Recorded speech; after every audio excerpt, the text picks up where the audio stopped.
I'm Liz DeYoe here with Josh House of House Guitars. I have an artist series instrument from him that I have right here. And so we're going to get to know a little bit about Josh and what he builds. So if you can start by introducing yourself and tell us a little bit about what you build. Sure. Yeah. Well, thank you so much, Liz, for taking the time to do this today. And also want to say thanks to Ken Fox at Paramount Guitars for setting this up. For those of you who don't know me, my name is Josh House. I've been a guitar maker now for almost 18 years. I live in a little town called Goderich, Ontario, which many of you probably haven't heard of, but it's about 3 hours east of Toronto.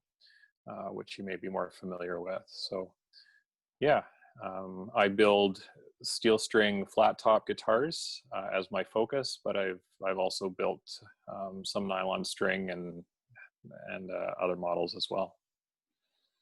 Nice. So why don't we start off with telling a little bit about how you got into building guitars? Yeah, sure. That's kind of a roundabout thing, I guess. I started in music playing piano when I was 10, which I think is how a lot of young people get introduced to music. And I was doing strictly the classical kind of piano stuff. So I picked up a guitar on my own when I was about 15 and taught myself the basics just as a way to escape from all the classical music that I was doing at the time. And I started taking some lessons when I was 15, and my guitar teacher, a local guy here in town who is still teaching, I want to give him a shout out, Mike Crocker. He actually introduced me to the whole idea that there are people out there in the world that build guitars just as a one man or one woman operation. And all his instruments were built by a wonderful builder named Mark Beneteau, who lives not too far from me here. And so Mike introduced me to the whole idea of being a guitar maker, and it's something that just kind of stuck in the back of my mind through my high school years as my interest in guitar grew. And I had originally planned to go to college and study music, but some the plans I had kind of fell through at the last minute. And so I ended up just sticking around home for an extra year doing some studying. And then that's when I had the opportunity to go and take a guitar making course. And that was kind of my introduction to the whole world of guitar building. So you had some training and then you kind of continued on your own. And so Yes.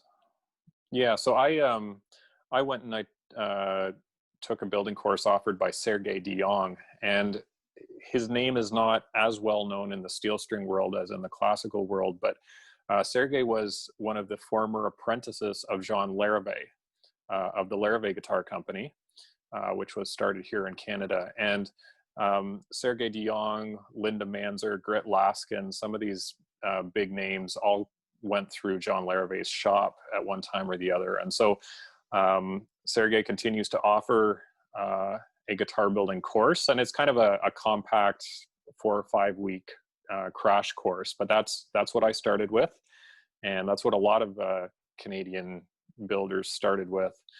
And I did that course. I came home. I took all my college savings and spent it on tools and building a workshop in my parents' backyard at the time, and then just kind of dove into trying to build guitars. And so my education after that came from a lot of self-study. This is going back almost 20 years, so there wasn't near as many resources on the internet. So it was lots of books, a few video courses, and then just a lot of trial and error after that. have you found that there's a specific model that you like to build now, and what are your other models that you build? Yeah, I currently offer about 8.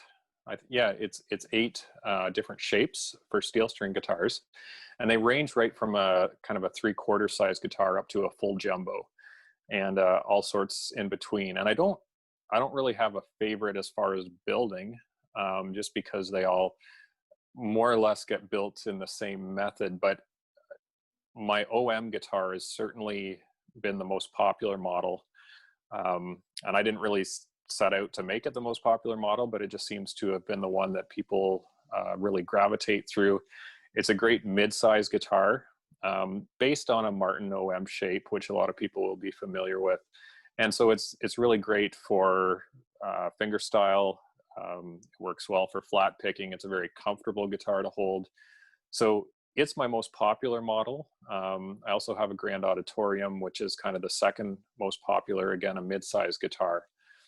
But my personal favorites, I really like the slope shoulder dreadnought that I build, and also a Triple O, which is a kind of a long body, narrower guitar, which is very comfortable to hold. But yeah, lots of variety, shapes and sizes for kind of any style or playing requirement. Yeah, it's the one that I have. The custom built from the artist series is an OM. Okay. Yeah, that's one of the that particular configuration has become quite popular with the rosewood and the torrefied spruce, and I can probably talk a bit more about that a bit later. But yeah, the guitar you have is very much, I could probably say it's the most popular configuration that I build of that particular shape. Yeah. So how have you developed the overall sort of like design or look of your guitars?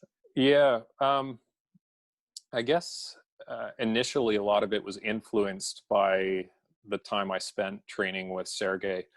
And it's kind of interesting, but if I go to guitar shows now and you're walking around, you can kind of tell who trained with him, just because there's a lot of similarities that show up in our guitars. And a lot of it is things like the wooden rosettes, the wooden bindings, some colored purfling, just kind of little touches like that were all things that Sergey popularized on his guitars and then kind of passed along to his students.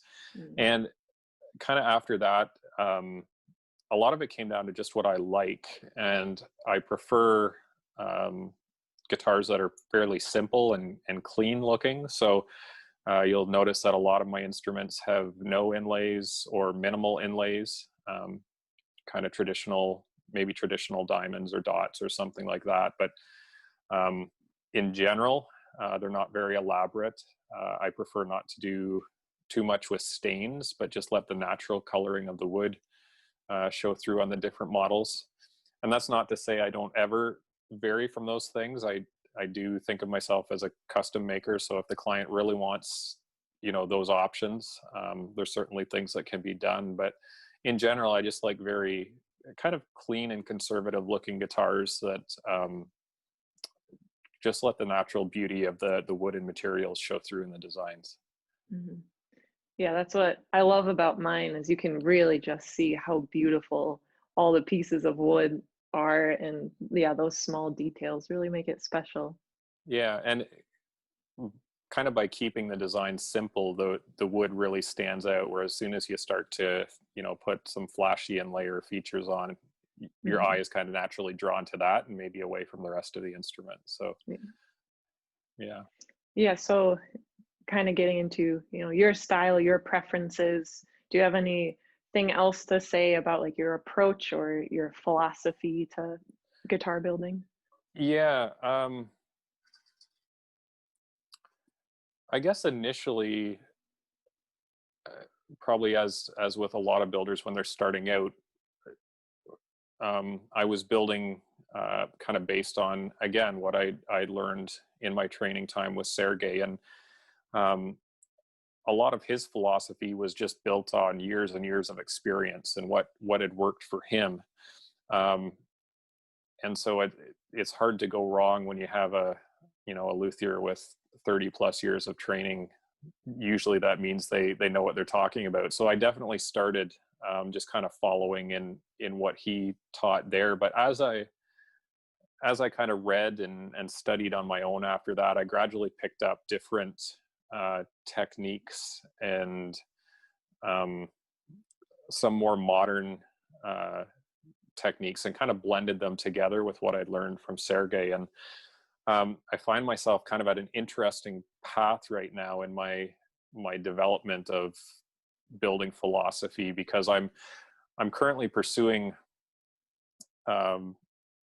further study on vintage instruments, while also kind of studying modern lutherie techniques. And so I'm looking back at the vintage instruments, because I'm actually getting requests these days from some clients that want very faithful reproductions of often vintage Martin style guitars, which is requiring me to dive back in and look very specifically at bracing patterns and those kind of things.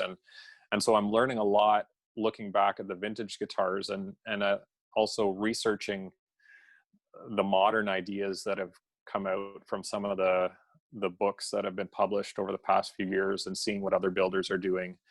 I guess kind of the more scientific approach to building.